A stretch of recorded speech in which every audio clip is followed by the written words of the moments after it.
Donc dernier exemple, au niveau du sol, j'estime que le sol est très important car assise de l'écosystème. Si notre sol se porte bien, normalement tout ce qui est au-dessus se porte bien aussi.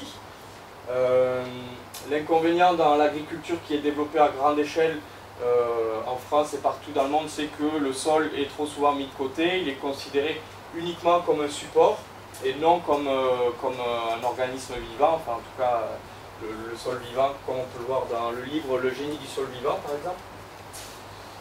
Donc le sol, c'est une entité complexe en perpétuel mouvement, avec beaucoup d'interactions, des interactions donc entre la physique, la chimie et la biologie. Donc la physique, ce sera la texture et la structure. Donc la texture, ben, qu'est-ce qu'il y a dans mon sol? Du sable, du limon, de l'argile, etc. La structure, ben, comment est la cohésion de mon sol? La chimie, ben, quels sont les oligo-éléments présents, quels sont les minéraux, etc. Et la biologie, ben, toute la vie du sol et les interactions. Donc on va parler très brièvement du sol.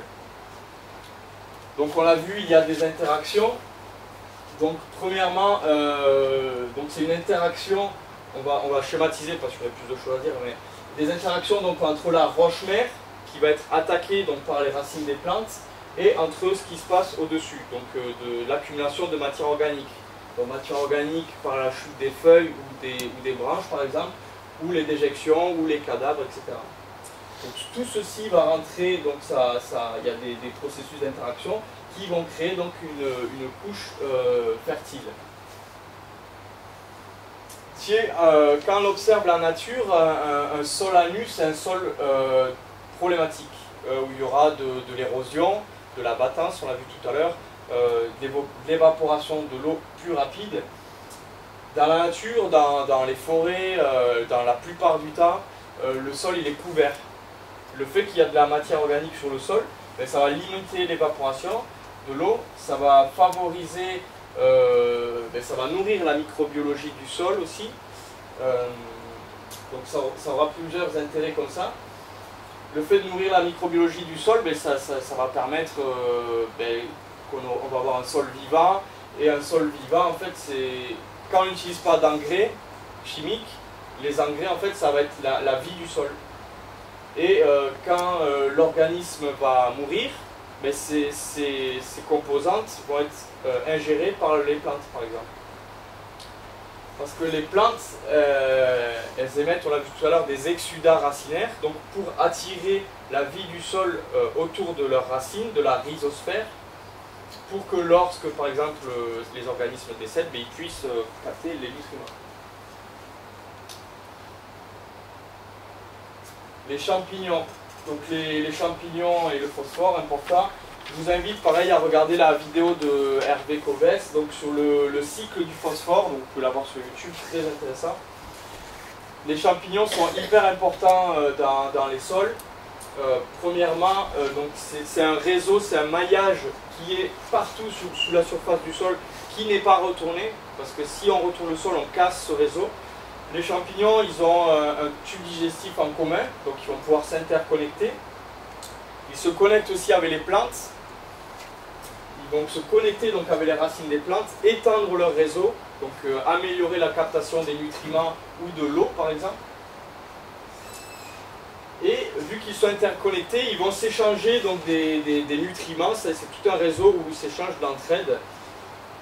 Et voilà en gros. Au niveau du phosphore, donc on parlait tout à l'heure de la pénurie, les champignons de la famille des glomules sont l'un des rares organismes à pouvoir débloquer le phosphore du sol. Parce qu'il faut savoir que quand on utilise des engrais phosphatés, sur 100 unités, il y en a à peu près 90 qui sont bloqués très rapidement dans le sol. Donc une dizaine qui sont utilisés par les plantes. Donc d'année en année, on assiste à une augmentation du taux de phosphore dans le sol. Et donc les champignons, eux, sont capables de le débloquer pour le rendre assimilable pour les plantes. Donc voilà, en permaculture, on va favoriser la vie, donc les vers de terre, les bactéries, etc. Les vers de terre vont travailler pour nous, donc ils vont créer des galeries donc pour que l'air puisse rentrer, pour que l'eau puisse circuler également. On apprend que les turricules, donc les déjections de vers de terre, sont plus riches quand on analyse les turricules, c'est plus riche qu'avant que la terre a été ingérée. Pourquoi? Parce que notamment les vers de terre ont des glandes dans leur corps qui sécrètent certaines substances. Ils ont aussi énormément de bactéries dans leur corps. Voilà, les bactéries, ben, elles sont intéressantes, elles ont notamment un biofilm. Donc le biofilm il permet une meilleure cohésion pour le sol. Elles vont rentrer dans le processus aussi de décomposition de la matière. Par exemple, quand vous faites un compost, ça chauffe. Et pourquoi ça chauffe? En fait, c'est la respiration des bactéries qui font que le compost chauffe. Et un compost, on doit le retourner souvent parce que pour oxygéner, justement, pour donner de l'oxygène à ces organismes, aux bactéries.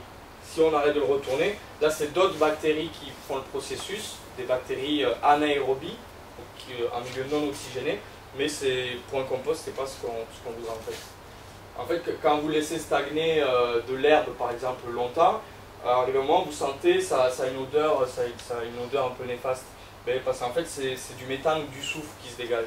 Et c'est les bactéries anaérobies, donc en milieu non oxygéné, qui font dégager cette odeur-là. C'est ce qu'on utilise en méthanisation, après on récupère le méthane. Donc voilà, on parle d'aérobie, anaérobie, c'est très bien.